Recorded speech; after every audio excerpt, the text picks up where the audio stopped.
Sorry, Fedra. Pero susunduin ko si Rosalinda. Masasama na kami. Hindi pwede! Hindi ka aalis! Asawa mo ako, kasal tayo!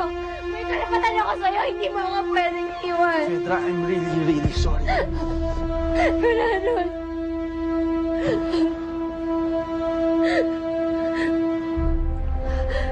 Null and void ang kasal natin. Nagpakasal ako sa'yo dahil kala ko patay na ang asawa ko. Pero nung bumalik si Rosalinda, nung alam natin na buhay na siya, nawala ng bisa ang kasal natin. Hindi! Hindi totoo yan! Hindi! Hindi totoo yan! Sorry, pero kailangan mo. Sorry, I'm really, really sorry. Fernando! Fernando, parang awa mo na. Maawa ka sa akin. Huwag mo akong iwan. Mahal na mahal kita. Fernando, ano bang gusto mong gawin ko? Gusto mo bang lumuhod ako para hindi ka umalis? Luluhod ako. Luluhod ako. Fedra, huwag mo nang pahirapan pa ang sitwasyon. Huwag mo nang pahirapan pa ang sarili mo. Kailangan nating harapin ang katotohanan. Hindi ikaw ang mahal ko. Si Rosalinda. Hindi.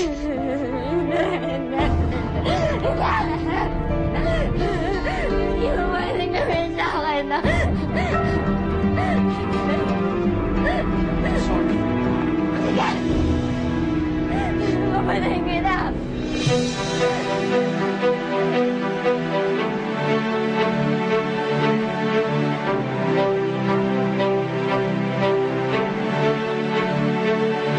For the first time ever, the number...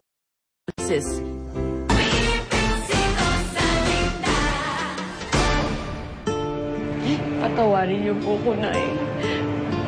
Kung ngayon lang ako nakapunta dito, hindi po kasi ako makadaan nung nagpapanggap akong si Paloma dahil pinagbabawalan ako.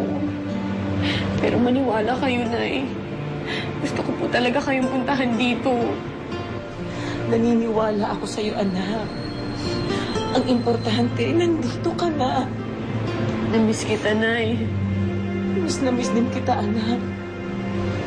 Ang akala ko nga, hindi na tayo magkikita. Napakabait talaga ng Diyos at binigay niya ulit sa akin. Fedra, anong ginagawa mo? Ibaba mo yung barela. Hindi ko hahayaan na mapunta ka sa Letseng Rosalinda yun. Papatayin muna kita bago ka mapunta sa bahay yan. Hindi mo alam mga pinagsasabi mo. Fernando, suminahal kita. Binigay ko buong buhay ko sa'yo. Tapos ano igaganti mo sa akin? Ha? Iiwan mo na lang ako basta?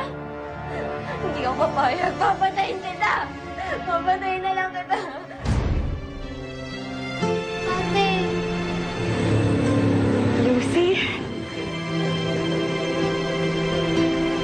Ate, parang lalo kang gumanda. Saka big time ka na. Rosalinda na. Masaya kami ulit nakita ka namin. Ako rin, Tay. Masaya ako na nakabalik ako dito.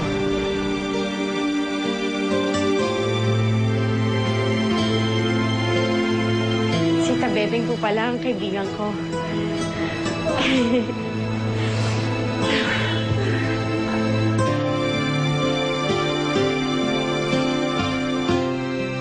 Papatayin na lang yan. Fedra, calm down. Fedra, calm down. Hindi mo gagawin yan. Bigay mo sa akin ang barela. Bigay mo sa akin. Bigay mo sa akin.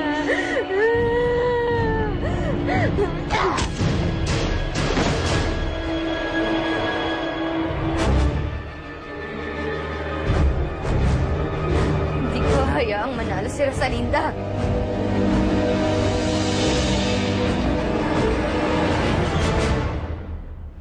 Ibig mong sabihin, kayo na ulit ni Fernando Jose? Opo, Nay. Nagkausap na kami. Nagpaliwanag na rin siya sa akin. At alam niyo ba, Nay, susunduin niya ako mamaya. Magsasama na po ulit kami. Kasama ang baby namin. Magbubuo na po ulit ang pamilya ko. Anak, Masaya ako para sa iyo. Hindi na nga po ako makapaghintay na eh. Ang tagal din ng panahon na nagkahiwalay kami ni Fernando Jose. Sa wakas, natutupad na ang pangarap kong makasama siya. Ano pang hinihintay mo? Aba, edi puntahan mo na si Fernando Jose. Tay? Oh, Mauna na po kami. ganun? Sige na, mag-ingat ka. Lucy. Mamaya. Kaya na ta, bebe. Ingat kayo, anak ko. Abay ta, bebe. Ingat kayo, anak. Sir? Tita? Sir? Fernando Jose. Sir, ano nangyari? Ulo ko. Si Freda. Sir, umalis ko siya kanina. Nagmamadali nga ako eh. Susanita. Sir, sir. Ano na gagawin natin?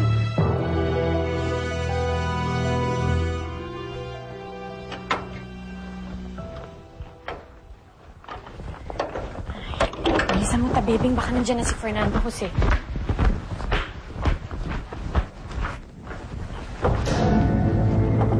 Hindi na darating si Fernando. Pedra? Anong ginagawa mo dito? Nandito ako. Para patayin ka.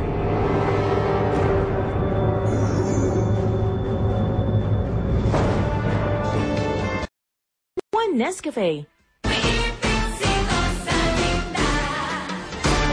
Pedro, wag. Ibaba mo ang baril. Ngayon takot na takot ka? Ha? Maawa ka sa akin. Bakit pa kasi hindi ka totoong namatay? Bakit kailangan pang bumalik? Para agawin lahat sa akin? Alam mo, mahal na mahal ko si Fernando Jose, pero inaagaw mo siya sa akin. Hindi ko siya inagaw sa'yo, Fedra. Mga agaw ka! Pero hindi ko hayaan. Papatayin muna kita bago mo maagaw sa akin si Fernando Jose. Kaya magdasal ka lang. Dahil katapusan mo na!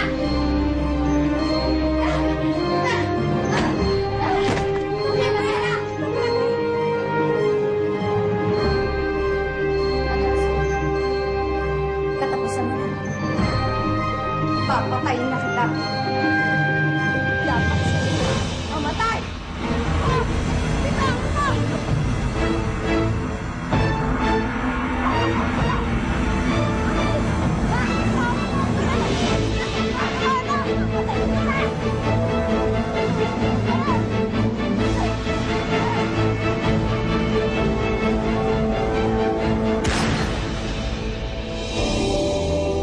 Clear na po si Erica.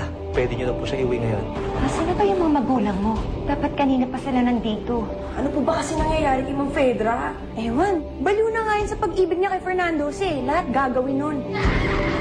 Mag-ingat na rin po kayo dahil hindi po natin alam ang susunod na gagawin ni Fedra. Grabe pala yung si Petra. Parang may lahing demonyo. Gagawin kong impyerno yung buhay niya. Kamusta ka?